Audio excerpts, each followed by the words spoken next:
Salut à tous et bienvenue si vous nous rejoignez dans cette série de vidéos portant sur les concepts de base du réseau informatique. Je suis Ahmed Menson Sergemban, ingénieur en réseau et sécurité informatique. Alors aujourd'hui nous entamons le 5e chapitre de notre série portant sur les fondamentaux des WAN et le routage IP.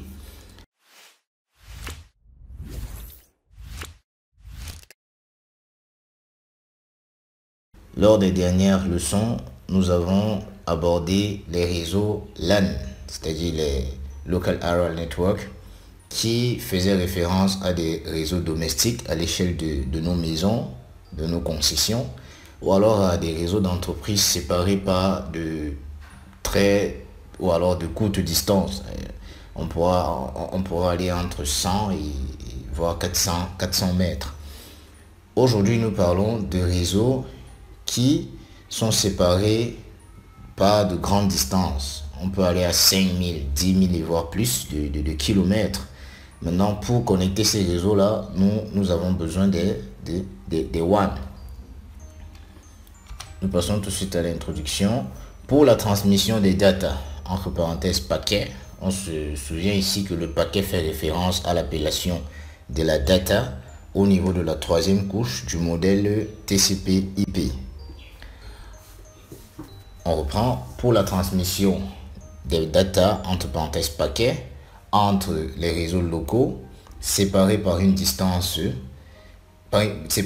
longue distance, il faut utiliser des réseaux de longue distance, qu'on appelle des WAN, entre parenthèses des Wide Area Network. Les technologies du WAN définissent les protocoles de la première et deuxième couche qui permettent de connecter des réseaux locaux séparés par une longue distance. En réalité ici, le WAN va utiliser la première couche et la deuxième couche, n'est-ce pas? Mais avec des protocoles différents du LAN. C'est vrai, on peut voir en cela une certaine similitude, mais on prendra le temps d'expliquer dans le fonctionnement comment ça se passe. Il y a deux types de réseaux à longue distance. Les lead line WANs et les Ethernet WANs. Nous allons commencer par le premier, les lead line WANs. Dans le cadre des réseaux de longue distance au travers d'un lead line, les deux routeurs de l'entreprise sont interconnectés par un WAN link. Le WAN link cache beaucoup de détails des connexions physiques.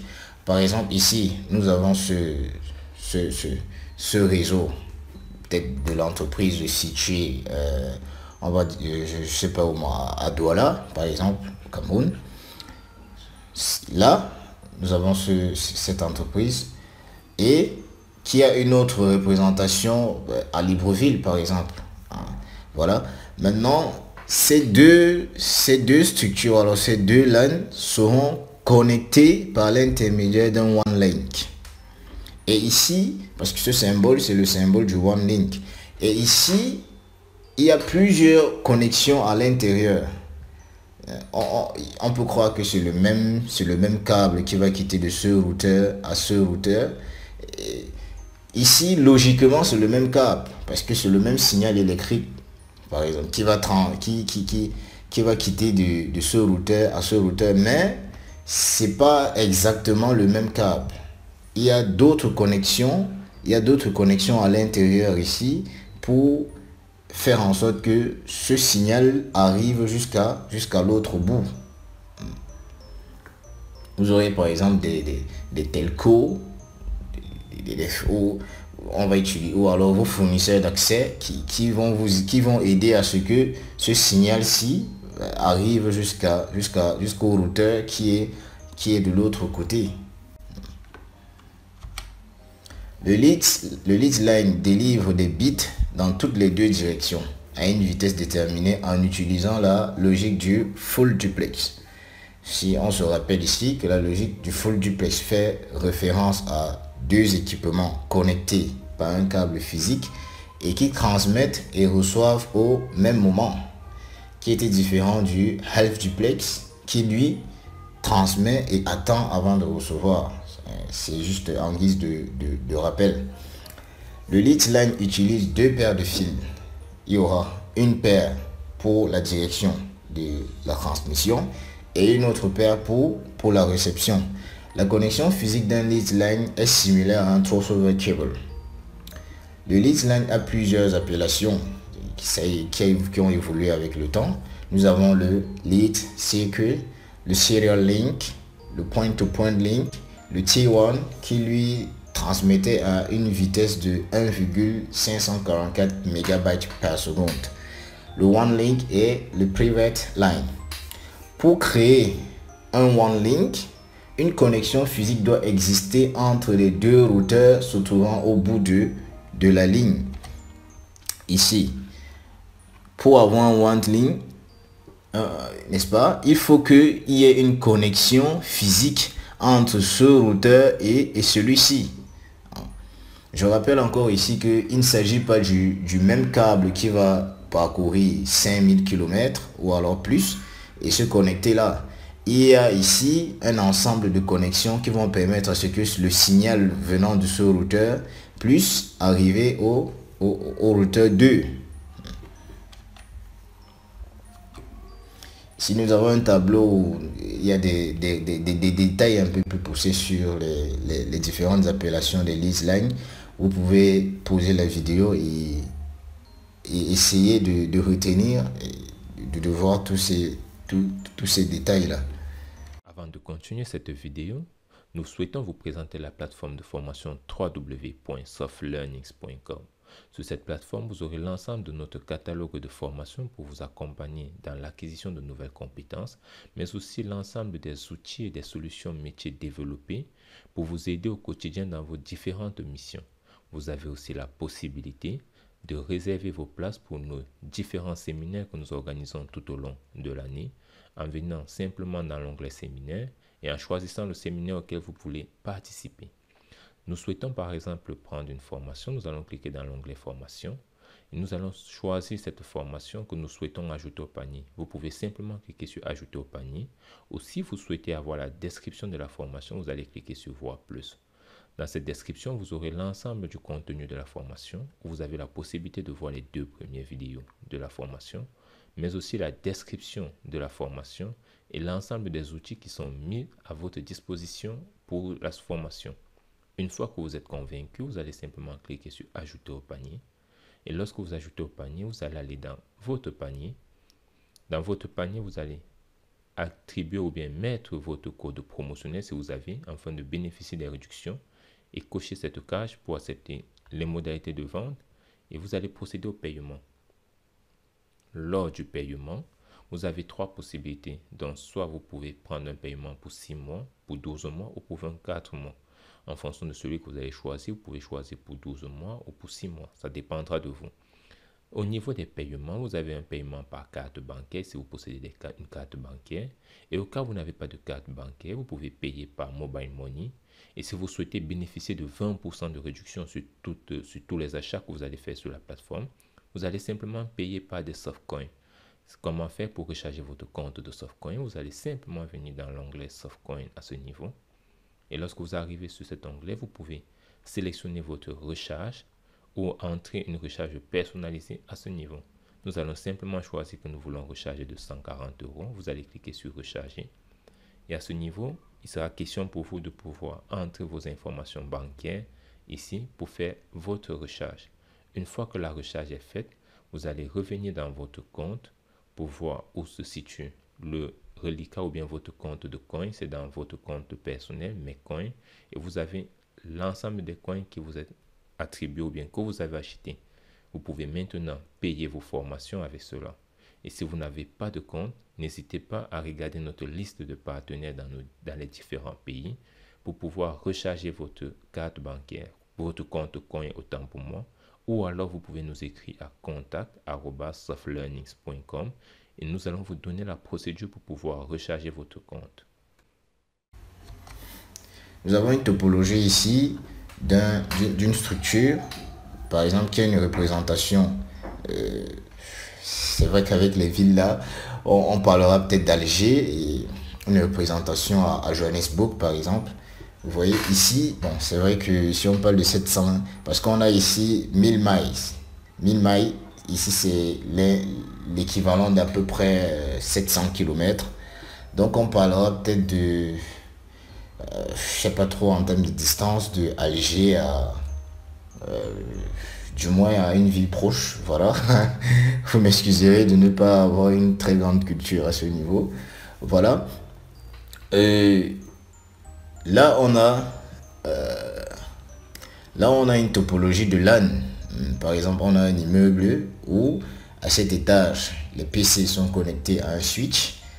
Et le switch est connecté à ce switch qui peut faire office de switch central qui va récupérer le trafic, le transmettre au routeur 1 et le routeur 1 lui va maintenant transmettre les paquets qui sont destinés à ce réseau local par l'intermédiaire de ce one link.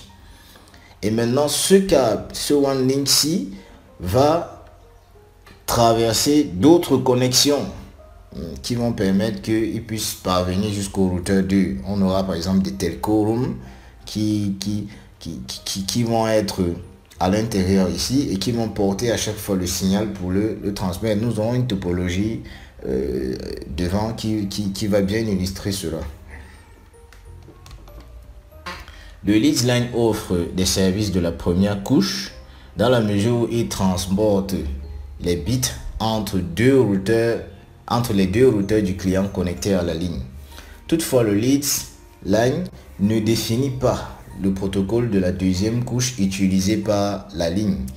Il y a des protocoles qui contrôlent la deuxième couche des leads line, à l'exemple du HDLC et du point-to-point. Le protocole joue, ces protocoles autant pour moi jouent le même rôle, ils contrôlent la livraison des data dans une connexion physique. Référons-nous au modèle TCP/IP où au départ nous avons la donnée qui vient de l'application layer qui va arriver au niveau de la couche de transport, qui va lui venir au niveau du network layer, c'est-à-dire de la couche internet, et la couche internet lui va transmettre au niveau du data link, c'est-à-dire de la couche de liaison de données. Maintenant, à ce niveau, le message est encapsulé dans un Ethernet frame.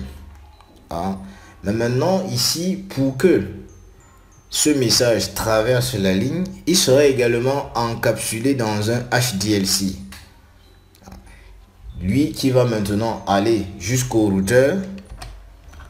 Vous voyez, qui va, lorsque le frame va arriver au niveau de ce routeur, il va l'encapsuler dans un HDLC pour le transmettre jusqu'à ce qu'il vienne au niveau de ce routeur. Et il y a beaucoup de détails dans le protocole du HDLC qui va faire en sorte que ce routeur, lorsque le message va arriver à son niveau, va le désencapsuler, va lire le Ethernet frame et va le transmettre au niveau du réseau jusqu'à ce que le trafic arrive au PC à qui le message est destiné.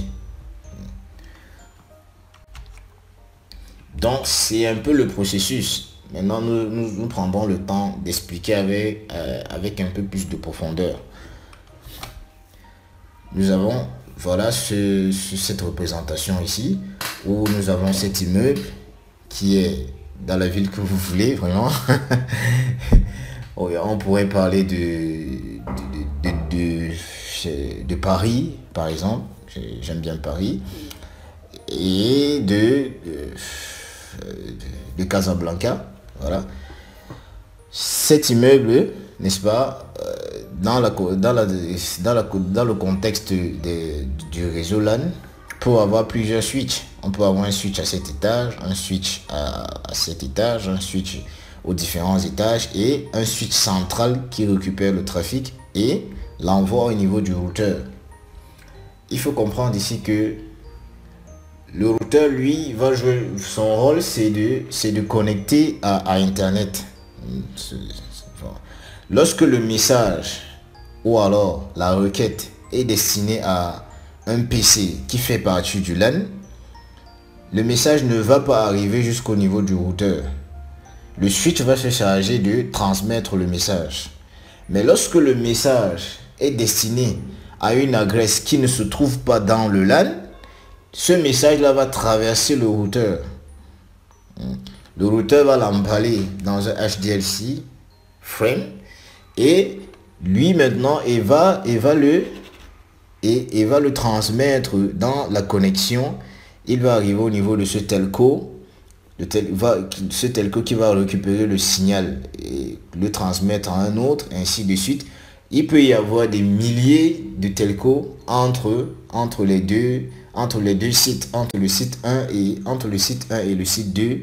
Il peut y avoir des centaines de milliers ou alors des milliers de telcos qui vont récupérer à chaque fois le signal et le transmettre jusqu'à ce qu'il va arriver au niveau du routeur 2 qui lui va désencapsuler et transmettre le Ethernet frame au niveau du switch central qui va maintenant transmettre l'information ou la requête au niveau du PC à qui est destiné le message. Nous remercions d'avoir pris le temps de suivre cette vidéo jusqu'à la fin. Nous espérons qu'elle vous aura été utile et nous espérons également que vous serez présents lors de la prochaine vidéo où nous parlerons des détails physiques du lead line 1 et du protocole HDLC. Si vous avez aimé la vidéo, un like nous fera plaisir, des partages nous encourageront énormément et surtout, vos appréciations et vos avis dans les commentaires nous permettront de nous améliorer. En attendant, nous vous donnons rendez-vous dans la prochaine vidéo.